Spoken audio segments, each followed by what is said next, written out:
go. All righty. You are looking live at Sold Out MetLife Stadium, where today the 16-0 and playoff-bound New York Giants will be taking on the 0-16 Miami Dolphins.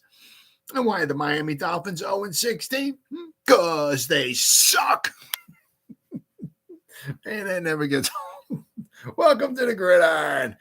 Anybody out there at all is going to spend a little bit of time with me here this evening, I greatly appreciate it. Thank you. Or if anybody's going to spend any time watching the replay, this once again, thank you so much from the bottom of my heart. It means the world to me. Thank you. I'm going to try to go about 30 minutes here tonight, shoot my mouth off for about 30 minutes. Anybody got anything to say, please feel free, fire away, throw it in the chat box. Usually try to check on the chat box like every 5 or 10 minutes or so. So as soon as I see something in there, I try to respond to it as fast as I can. So please feel free, fire away. But plus also, instead of me just rambling on for half an hour, 45 minutes, whatever it winds up, it's up being, it's just nice to talk to another Giant fan. So please feel free and fire away with your comments, right? Before I get started, if anybody wants to help support my channel out, it would mean the absolute world to me.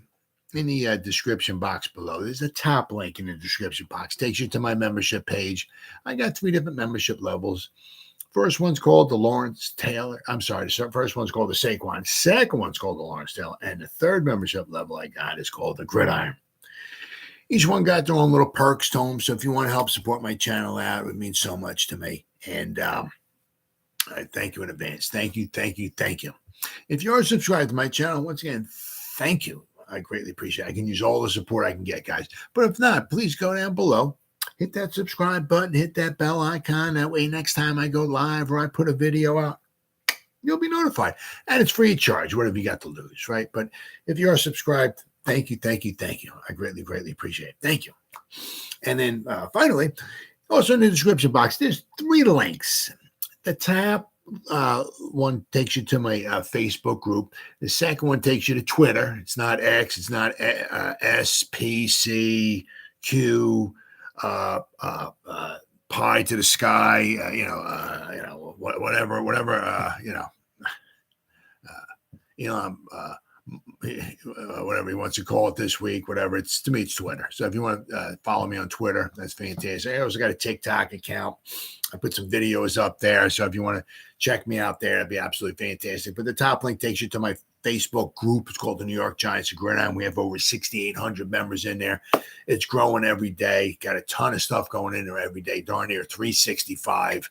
If I'm alive and breathing and I got internet access, there's stuff going in the group here. So join the group, please, and become a member. And there's a ton of New York Giants stuff going in there every day. All right, with all that stuff said and done, that away with. All right, well, the injuries are mounting. Shocking, I know. It's hard to believe. Talking New York Giants and injuries, they just kind of go hand in hand, don't they? Right?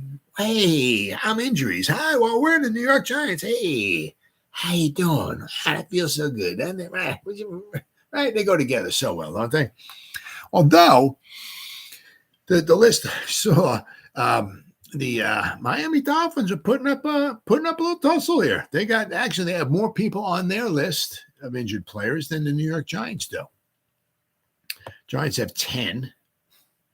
Oh my God. Let's see, what do we got? Oh, geez, unbelievable. So out of the 10 guys, basically it's almost our whole entire starting offensive line is on there.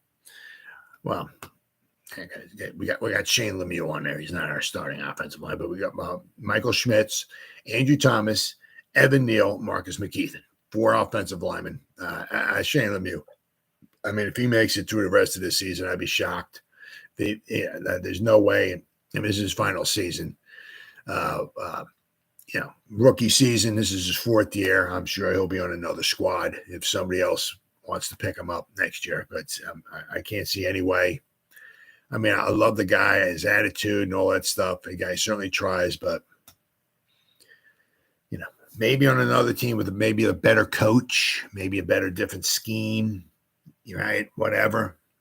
Maybe he'll work out better someplace else, but he just seems very lost here. And, obviously I think a lot has to do with the coaching and, it's not going to get, coaching's not getting any better. So, But we got Lemieux with a groin, John Michael Schmitz with his shoulder, Andrew Thomas with the hamstring. Oh, my God. Saquon Barkley with his ankle, Daniel Bellinger with his knee. I mean, of course, I think we might be the only team in NFL history to actually lose 2 players to injuries on a quarterback sneak.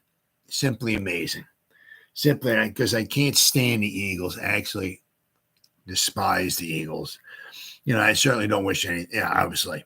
I'm not saying, I don't want none of them to get injured, but it's just simply amazing. It's like every time you see the tush push, 99.9% of the time it's the Eagles, because that's the only way they can win a football game. They got to go for it on 4th down and 1 or 2 or whatever it is. Of course, it's the tush push, and they do it about 3,000 times every year, and nobody ever gets injured. We do it one time, and we lose basically half our team. Simply amazing on a quarterback sneak. We can't even run a quarterback sneak without getting injuries. Absolutely freaking amazing. Got Gary Brightwell. He's got an ankle. Marcus McKeithen. He's got a knee. Azeez Ojulari. I'm sure they're going to keep him probably, on a pitch count or whatever you want to call it, especially on with practice and all that and everything, probably the rest of the year. He's got his hamstring. Let's see here. Evan Neal with a hand and an ankle, and then Wan'Dale Robinson with the knee. Once again, with him, and it's also, kind of thing. He's just coming back from his injuries and all and everything, so I'm sure he'll be on a pitch count as far as with practice and everything. I'm sure they're going to give him limited participation at all. 1, 2, 3. 3 guys did not participate in practice, and of course, they were all offensive linemen. So our offensive line is basically almost like the worst in football, and all of them are injured. So now we're not the 32nd best team; we're like the 398th best offensive line in the NFL right now. Because as bad as we were with our starting 5, now they're all injured. So we have, so we'll probably have our 5th starting offensive line in 5 games, probably playing this week, right? But the Dolphins, let's see here. They got Armstead, right? He did not participate. He may not play. Their tackle may not play. That might be quite helpful for the Giants. Bethel, their cornerback, Raheem Mostert, I think that's how you pronounce his name, running back. He did not participate, but it was a rest day for him. Same thing with Bethel, Justin Bethel. I think it's Bethel or probably Bethel. Cornerback was an injury related. It was a rest day for him as well. So, but Braxton Berrios, wide receiver, he's got a knee. He was limited. Cotton, their offensive lineman, he's got an ankle. He was limited. Deshaun Elliott, their safety, he's got a groin. He was limited. Rob Jones, an offensive lineman, he's got a knee. He was limited. Let's see here. Needham. Yeah, cornerback, he's got an Achilles. He was limited. Phillips, their linebacker, he's got an oblique. He was limited. Connor Williams, their center, he's got a groin. He was limited. Then, of course, they got Ahmed, the running back. He's got a groin. He was in full participation. And Rob Hunt, another offensive lineman with the knee, he was full participation. But they got quite a few guys on their injury list as well, too. So this here and the Seattle Seahawks. The Seattle Seahawks last week, obviously more than last week, just a couple of days ago on Monday, their injury list was actually longer than the Giants. So. But the Giants, we got 10 guys. So hopefully we'll be able to get a couple of them back by Sunday to be able to play. But I mean, when you go, as I said, we have 5 guys on the offensive line who are on the injury list. Oh my goodness. It's just getting worse. It's like, I don't know. It almost gets to feel like, I know of course we're in a rebuilding, you know what I mean? And this is just year 2, so you got to have to give it like another year or so. And hopefully in another year, 2 years, we'll be relatively close to where we want to be, hopefully. But it just, I mean, we played, 4 games?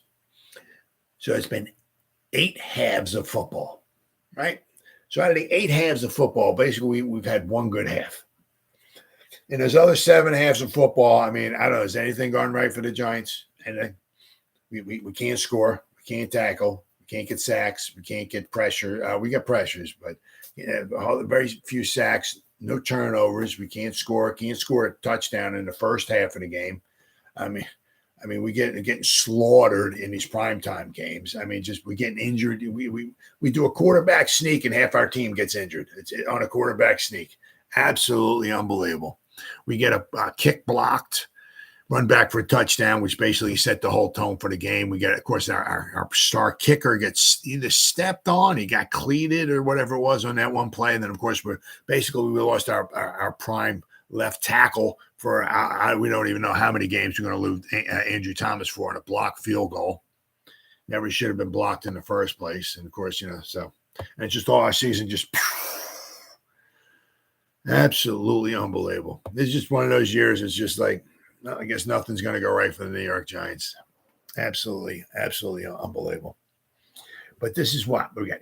Sports Illustrated, I guess. It's good and bad news for the New York Giants on the injury front as they begin the new week to prepare for their game Sunday against the Dolphins. Running back Saquon Barkley, who has missed the last 2 games with a high ankle sprain, was going to attempt to do some work in team drills for the first time since his injury, according to head coach Brian Daboll. Barkley was limited all last week, taking reps in individuals, but reportedly doing very little regarding team drills. Barkley, injured in the Giants' week 2 against the Cardinals, has an outside chance of returning this week against the Dolphins. Now, the thing is with that,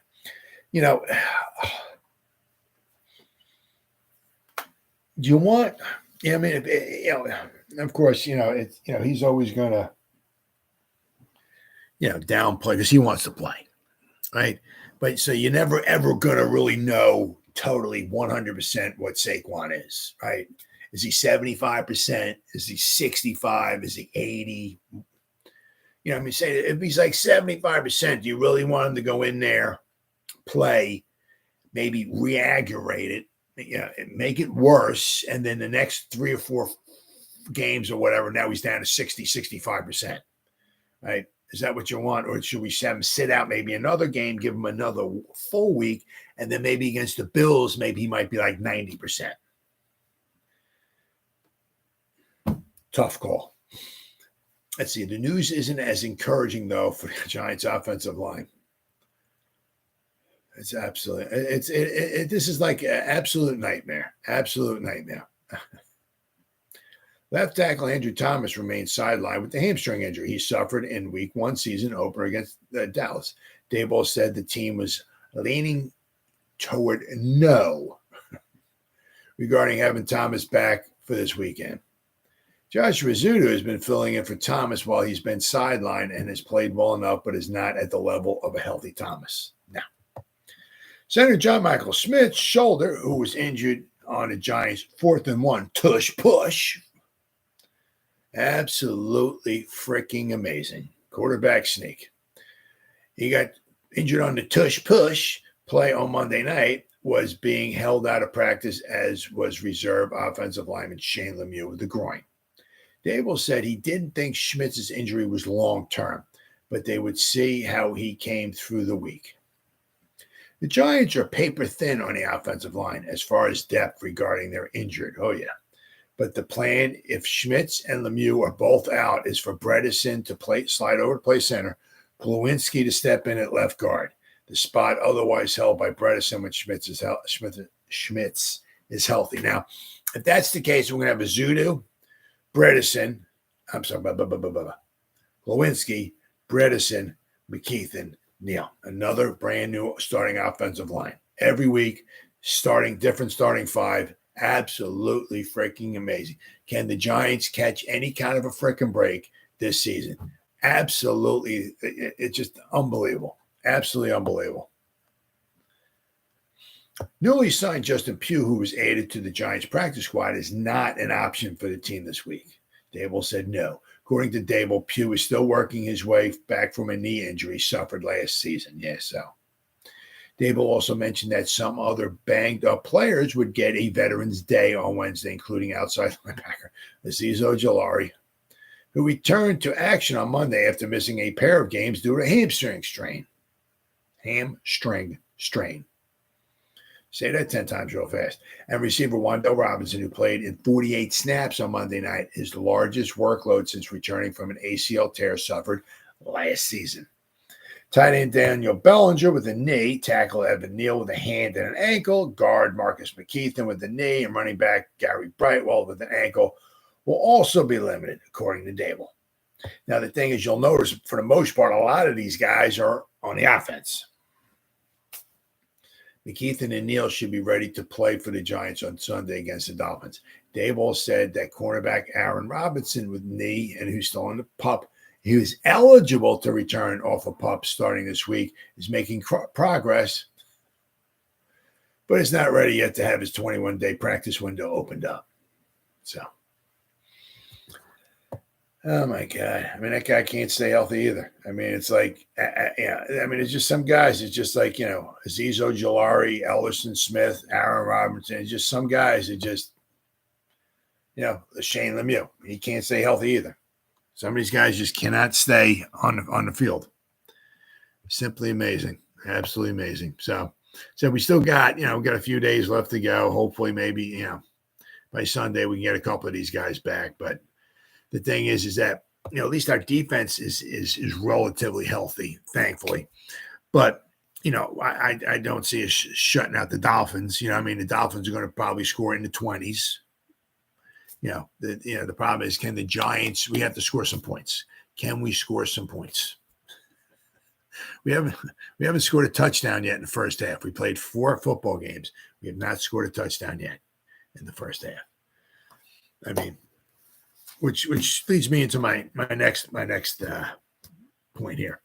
It's just kind of odd and funny. Well, not funny, but I don't know. Sometimes, you get these seasons, they're just like, it's like almost over before you. It's just like, let me go to bed and wake me up when 2024 starts. Maybe, I don't know. Maybe we'll get some luck that year because, any luck the Giants have this year is gone. We used it all up in the second half against the Cardinals, the Giants, the rest of the season. It's just, it can't even talk sometimes. It's just, but, it's kind of made me think, you start thinking back, you start thinking, 2015, 2017, 2019, 2021, 2023. It's like, what do all those odd years have in common? We stunk. 2014, we stunk, some of these other Joe Judge's first year, 2020, but, kind of looking at it too, you look at, because 2015, but also what all 4 of those seasons have in common. Those were the final seasons for the head coaches. 2015, Coughlin's final season. 2017, McAdoo's final season. 2019, Shermer's final season. 2021, Judge's final season. 2023, Dable's. Not happening. This is in a rebuild. We were 9-7-1 last year. We actually, the roster actually did get better. The coaching, I think some of the coaches need to go, personally. And apparently we're not going to be able to stay healthy this year. It's just, it's going to be doesn't seem like it's heading in a direction of being a very good season. But there's no way. Even if we win like 5 games or something, I'd still have a hard time seeing Dable being gone. I think we're in a little bit of a long kind of haul with him anyway, regardless. I don't see Shane getting rid of him with any stretch of the imagination after this season. Right. But I'm saying, all these odd seasons, 15, 17, 19, 21, 23, the past, those 15, 17, 19, 21, 15, 17, 19, 21, it was the final season for our last 4 coaches. And you can even throw Steve Spagnuolo in there too in 2017 as the interim coach too, if you want to. Right. But all seasons were horrible. Tom Coughlin, we were 6-10 in 14. His final season in 15, we were 6-10. So we didn't wasn't like we did good and we right. But all the other seasons, they're downward spirals, right? McAdoo's 2016, right? We were 11-5. 2017, 3-13. Then Shermer's first season, right? 2019, we're 5-11. But 2020, we were 4-12. Joe Judge's first season, right? We were 6-10, and then we went to 4-13. But the 6-10 was horrible, and this, that, and the other thing, and blah, blah, blah, all that stuff. But it was his first season. But let's not forget, we started off 1-7, and things were like, oh my God! But we finished 5-3, which kind of gives you some little hope and whatever we finished 5-3. Yeah, we went on the road in Seattle, beat the Seahawks. We had a backup quarterback, McCoy. We had Wayne Train Gallman as the running back. Saquon wasn't there. Daniel Jones wasn't there, right?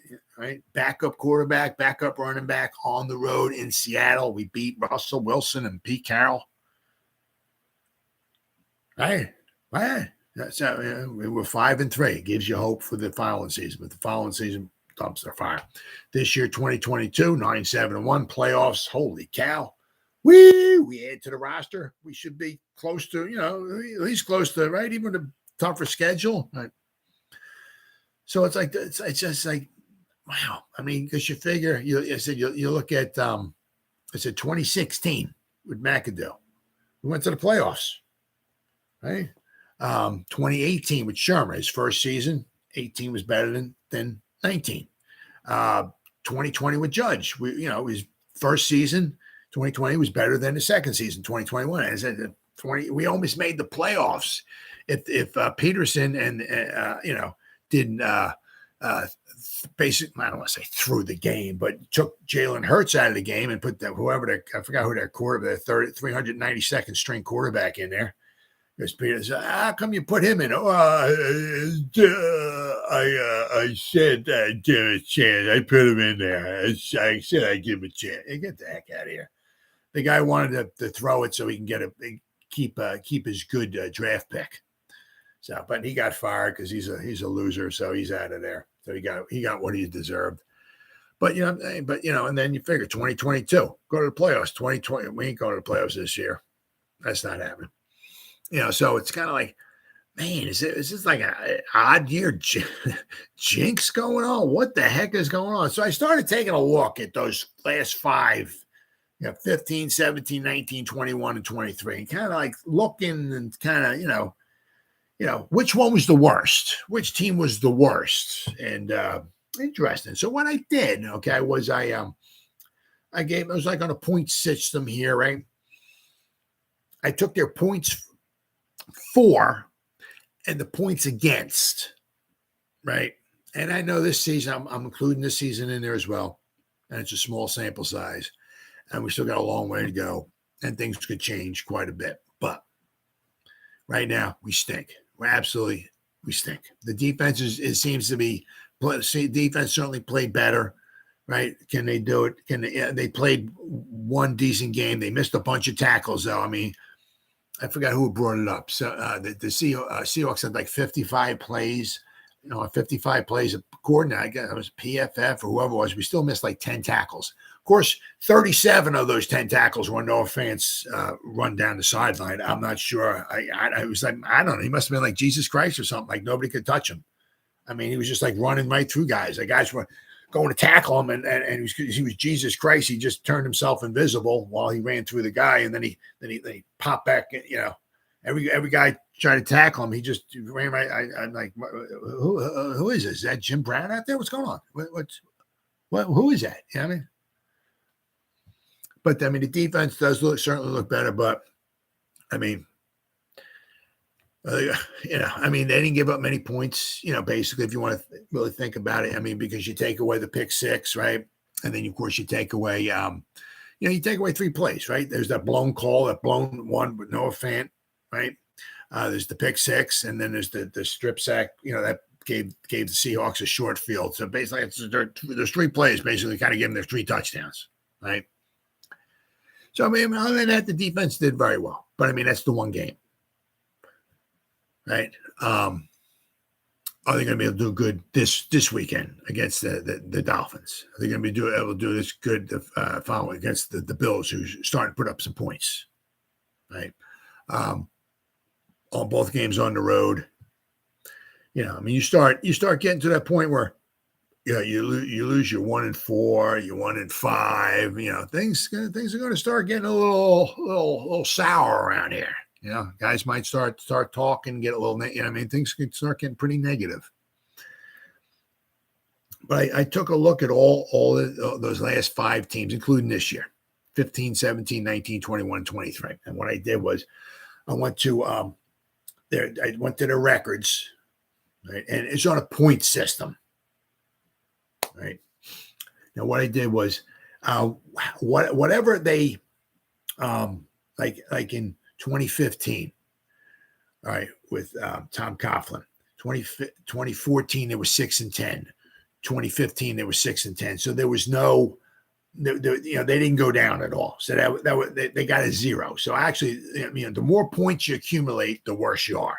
So the fact that Tom Coughlin's 2015 team accumulated basically no point from 2014 to 2015, they had the same record. So it was a 0. Actually, in this case, is actually good. But they take their different points per game, right? The 2015 team, they scored 26 points per game. Their defense stunk. They gave up 27 points per game. So they gave up 1 more point per game than they got. So that's a -1 or a 1. I add that 1, right, to this next total, and this next total is where all the points come from, shall I say? The more points you get, the worse. Okay, and we had some bad stuff here, right? So I went to PFF, and what they have, they 1, 2, 3, 4, 5. They have 15 grades. That's all I'm going by. All right, they grade each team. Okay, on 13 different categories. They have the overall team grade. There's the offensive grade, the passing grade, pass blocking, the receiving grade. There's the run blocking. Okay, then there's the defense, run defense, tackling, pass rush, coverage grade, and special teams. There's 13 different grades that they have, right? And, according to, where the teams rank amongst the 32. Obviously, if you're number 32, that's unbelievably, that you're absolutely, and we got quite a few 32s on here. We got a lot of 30s, got a lot of 31s. We got some 32s on here. There's only 3. So it says, 13, 26, 52. So between the 5, there's 65 grades altogether. Each team has 13 grades. It's 5 different teams, 13, that's 65. So out of those 65 grades, there's only 3 of them that would land in the top 10. And not one team has more than 1 top 10 finish. And as I said, a lot of these have like number 30. I mean, there's one here. I mean, I'm like 1, 2, 3. They have 3 31s and they got 3 30s. I mean, but we're going to go over that. So I looked at Tom Coughlin's here, right? His 2015, his final season with the Giants. So his overall record, 2014 to 2015, they were both 6-10. So he accumulated a 0. His team record didn't go up or down, and just stayed the same. So he got a 0. So actually, in this case, it actually wound up being good. No points is good. His point differential, the team gave up 1 more point per game than they scored. So that's a 1. Right.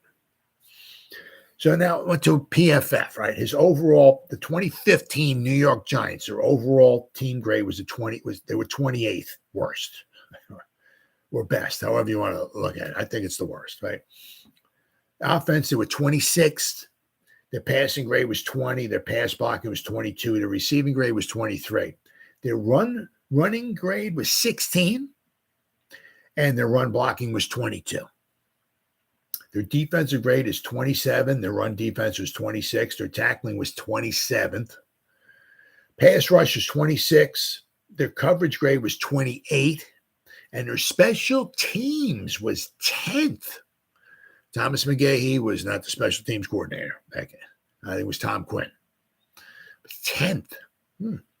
So you add up all those numbers, and then of course you add up you add in the additional 1 point, right? Because they gave up one more point per game than they scored. So his total, all those, was 302. So the 2015 team, it was a 302. Okay. The 2017 team, McAdoo. Okay. So he was 11-5 and went from 11-5 to 3-3. So that's a -8. Okay. -8. The points for was 50. He scored 15 points per game. They gave up 24. So that's a -9. So between the record went down 8, and they gave up 9 more points per game than they scored. That's a 9. So the 8 and a 9, that's 17. That's horrific. So we're going to add 17 to these PFF numbers. We'll see what we'll come up with. Their overall grade, this is, the 2017, the Ben McAdoo, because he didn't even make it to the end of the season. But so the overall team grade for the Giants in 2017, according to PFF, that's all I'm going by, right, is they were 27th. The offensive grade, it was 25. Their passing grade was 21. Pass blocking was 27. Receiving was 28. Running grade was 27. Run blocking was 18. Defense was 21st in the league. Their run defense was 15. Tackling was 16. Pass rush was 29. The coverage grade was 23. And their special teams, this was with Tom Quinn as well, too. So he went, special teams was 32nd. They had the worst special, according to PFF. But, right, whether you like PFF or not, if PFF grades you at 32, chances are you weren't the best team in the league as far as special teams. Chances are you stunk. Okay? Now, you may not have been 32. If you want to look, you can look at it a million different ways. Maybe they're number 25 or number 20. But they were not number 1. They were not even close to being number 1, right? If they got them at number 32, they were probably pretty bad, right? So with all that added up together, all the, Ben McAdoo with the -8 on the wins and losses from the one year to the next, go from 11 wins down to 3. That's 8. The point differential, they gave up 24 points per game. They only scored 15, so that's a 9. So the 8 and the 9 plus all those numbers from PFF, the Ben McAdoo 2017 team comes in at a 326. 2019, Pat Shermer. Okay, now him, he only had a 1 on the win-loss because his first season, 2018, he was 5-11. Then he went to 4-12. So he was going worse, but he only lost 1, right? So it's only 1. So it's not he was, once again, it wasn't like he was 12-4 and he went to 4-12. No, he only went down 1. Points per game, they scored 21 points per game. They gave up 28. So it was a -7. So the -7 or the 7, right? And the 1 on the record. So that's an 8 overall between the record and the points differential. That's 8. So we add the 8 to these other numbers, and let's see what we come up with. It's going to be some interesting here. So the 2019, according to PFF, the Pat Shermer's second and final season as the head coach of the New York Football Giants, right? The overall team grade was a 23. Their offense was a 21. Their passing was a 22. The pass blocking was 16. Wow. In the middle of the pack. Wow. Their receiving grade was a 17. Running was a 22. And run blocking was a 22. Okay. Yeah. Stinks, but still. Okay. Their defense overall ranked 22nd. Now, this is one of there's 3 grades out of all of these that come in the top 10. This is one of them. The Giants' run defense in 2019 was a 6. PFF ranked them as a 6 overall. Okay, so their tackling was a 15. Okay, middle of the grade. Pass rush was a 25. Coverage grade was a 30, and their special teams was a 13. Now, Thomas McGahee was, I believe, was the coach then. But ever since then, it's kind of gone downhill with the special teams. So you add up all of that, Pat Shurmur's second season, his second and final season, head coach of the Giants, he comes up with a 262. Ooh. 2021, the Joe Judge era, right? The Joe Judge experiment, right? So his first season, he came in at 6-10, but we only missed the playoffs by one game. And actually, if the Eagles, had any guts to them, of course they don't, because they're gutless. They're pathetic and gutless. Actually, in the long run, it actually worked out best that the Giants lost. So I guess we do owe the Eagles a debt of gratitude, because if the Giants wind up getting into the playoff, they would have had a worse draft pick. So we do owe the Eagles a little debt of gratitude by basically throwing the football game against the Redskins, the final game of the season. But Joe Judge, he was 6-10, and then he went to 4-13, right? So he lost 2 there, right? His record went down by 2 wins, right? The points for, scored 15 points per game with the clapper, and we gave up 24 points a game. So that's -9 there, or 9. So the 2 points for his record went down 2, right? From 6 wins down to 4. That's 2. And the point differential, we gave up 9 more points than we scored. So that's 2 and the 9. So that's 11. So we got to add 11 to these PFF grades here. So the PFF grades, the overall team grade for the Giants at Joe Judge's final season in 2021, according to PFF. That's all I'm going by. Giants were 30. Okay. This offense is just one more time for the hearing impaired. Whew. Holy cow. Their offensive grade, they were 31st. The passing grade, they were 31st. The pass blocking grade, they were 30th. The receiving grade, they were 31st. Their running grade was a 28, and the run blocking was 21. We go to the defensive side. The defensive Giants were ranked 25th overall in the NFL. Their run defense 24. Now, this is the second of the top 10 finishes. Ooh, that hurt. Top 10 finishes for the New York Giants. The tackling grade, somehow they were a 5. They had a 5. So pretty good. Can't complain. Can't complain at all about that, right? Pass rush, the 29th team in the NFL according to PFF. Coverage grade, 19. Special teams, Thomas McGahee, he was there, 30th, all right? So you take all those and add them all up in the Joe Judge experiment. Joe Judge's final season with the New York Football Giants, 345. Okay, now we come to this year, 2023, right?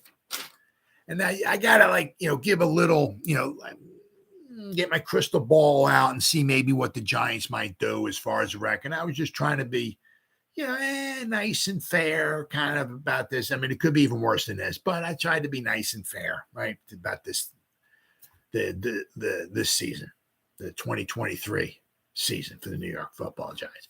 They were 9-7-1 last year, so basically 9-7. So this season, I gave them, I just said, and I know I'm probably going to be way off on this. I said 7-10, right? So they went down 2. So basically last year, according to my BS being nice number that I came up with, they had 9 wins last season. I got them coming in with 7 wins this season. So they lost 2. Now, of course, they can lose a heck of a lot more than that, but I just say that they lost 2, right? So that's 2. I mean, and this, you can, if you want, you can even maybe, in the end, it's not even going to matter. It doesn't even matter, right? But if you take the points for and the points against, they're averaging 11 points per game. They're averaging giving up 30 points per game. So that's 19.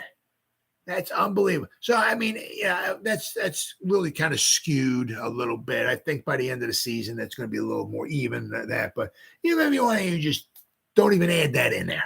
Don't even add that in there if you don't want to, right? So, because it's a little skewed right now, right? I hope it gets better. My God, can't get much worse, right?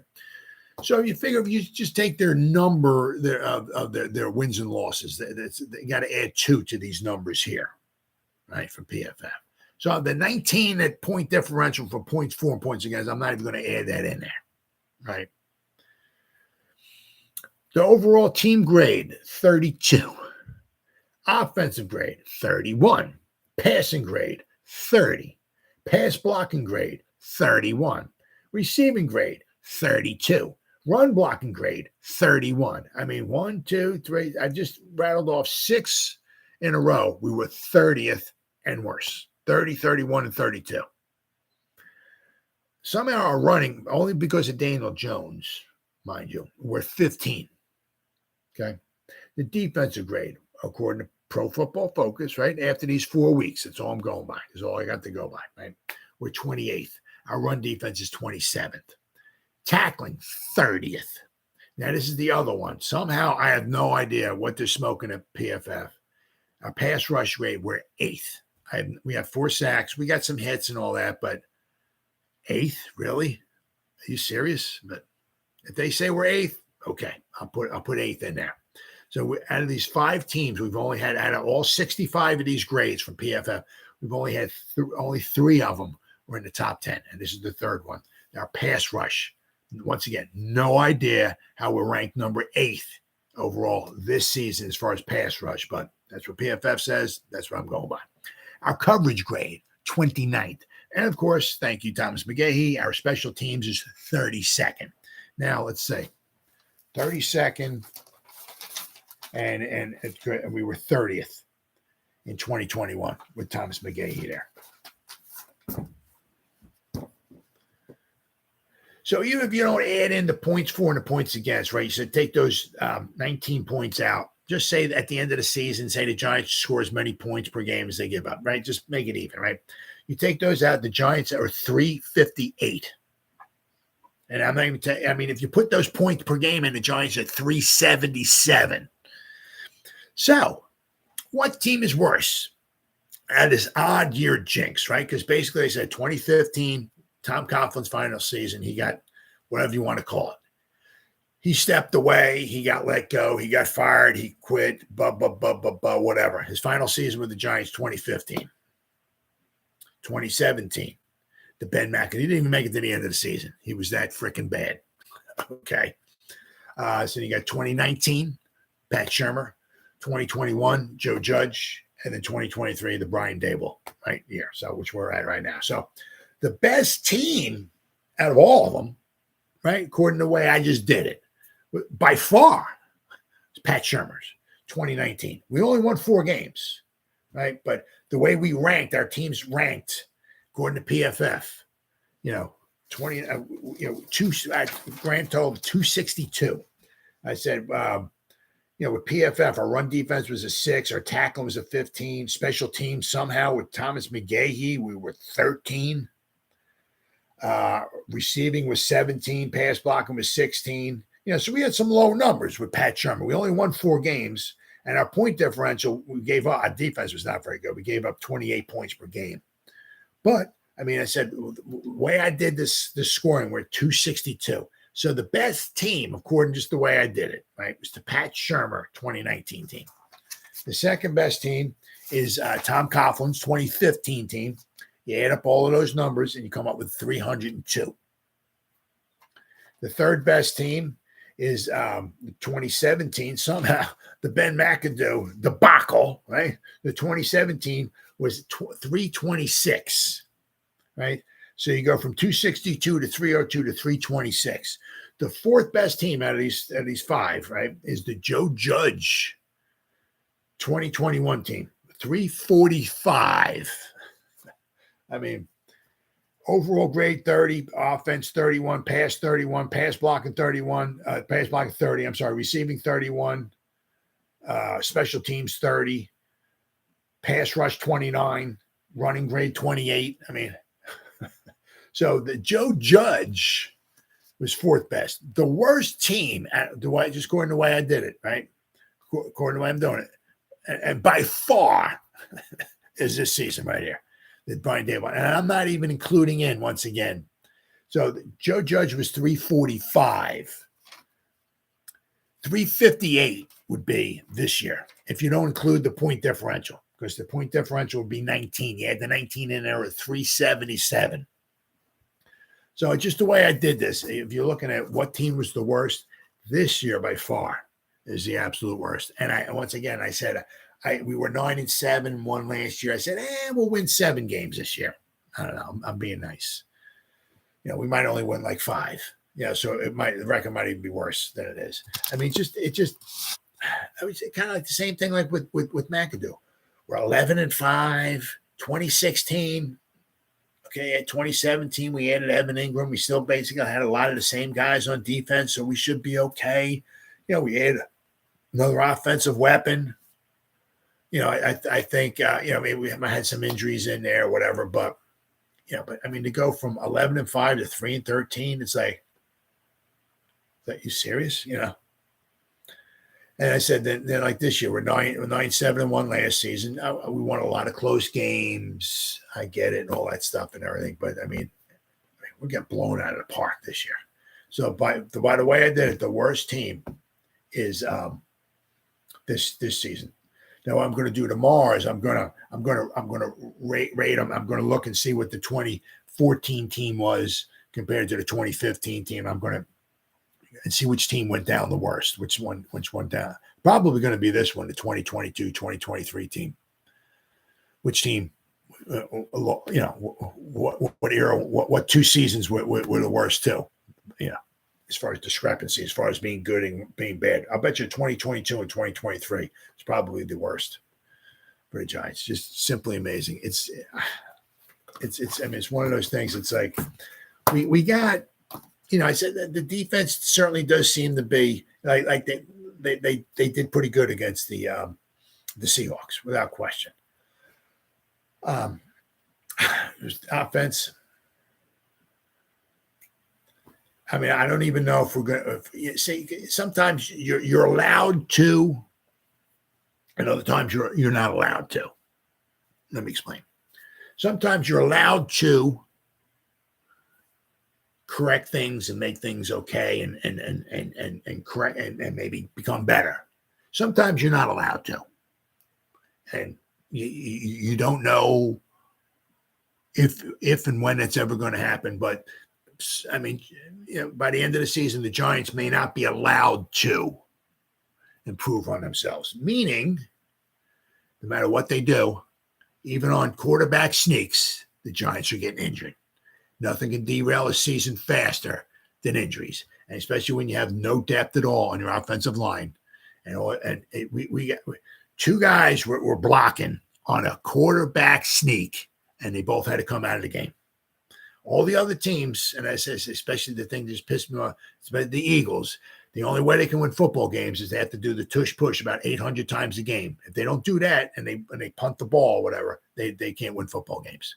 They have to do the tush push. But every time they do it, everybody gets up, they just brush themselves off, run back to the huddle, get back ready for the next play. Nobody gets injured. Only the Giants, only our team on quarterback sneaks get injured. So we may not be allowed to. And once again, I said you don't know if it's ever going to, how it's going to happen until the end of the season. But I said, well, we may not be allowed because one guy might get, okay, we might get so-and-so and this guy back. And then during this game, we lose 3 other guys, right? So you may not be allowed to try to correct things, right? And I said, nothing can derail a season faster than injuries. And so far, I mean, I think we have, some of the coaching, I think is very, suspect. Hopefully somewhere along the line, we start making some changes on the coaching. But, the injuries are just, and we have no depth in some of the spots, just no depth. But we do know it's a building, it's the second season of, call it what it is, kind of a rebuild, right? And hopefully, as I give them a couple more drafts, let's see where we are. The big thing is that let's get another couple more drafts, get another 10 or 15 more draft picks on this team that they think they can build with going forward. And but the big thing is Daniel Jones. Is he going to be the quarterback going forward? Yeah, I mean, when things are okay and he has some time, and he can maybe go through his progressions and all. He's not too bad. He's done some rather remarkable things. But when he can't, He stares down when a clock in his head, he says, you only got like 2 seconds. Hike, 1, 2, I got to throw the ball, right? When the clock in his head says you have like 2 seconds, you got to get rid of the ball, he starts staring down his receiver, right? That's what Witherspoon said. He said he has a tendency to stare down his receiver. Oh, yeah. So, okay, coming at you, baby. Come on, get open. All right. Yeah, the other 3, 4 wide receivers that are over here, the one Waller in the corner is wide open, so-and-so is over there. I'm not looking. I'm looking at this guy right here. Get open, baby. Coming to you. All right, come on, turn around. Oh, there we go. Here comes the ball right now. Yeah, he doesn't go through his progressions. Some of it's his fault. Some of it's the offensive line fault. Is Daniel Jones going to be the quarterback of the future for the New York Giants? We have to wait and see. But as I said, you got to give him another couple of years. Unfortunately, it's just another horrible, tough season football to watch. It is what it is. Well, welcome to Giants football, right? Well, guys, it's been 50 minutes, almost 51 minutes. Whoever spent any time listening to me, thank you. Or whoever spends any time watching the replay, this once again, thank you so much from the bottom of my heart. It means the world to me. Thank you. As always, you guys stay safe out there and go Giants. Woo! Oh, yeah.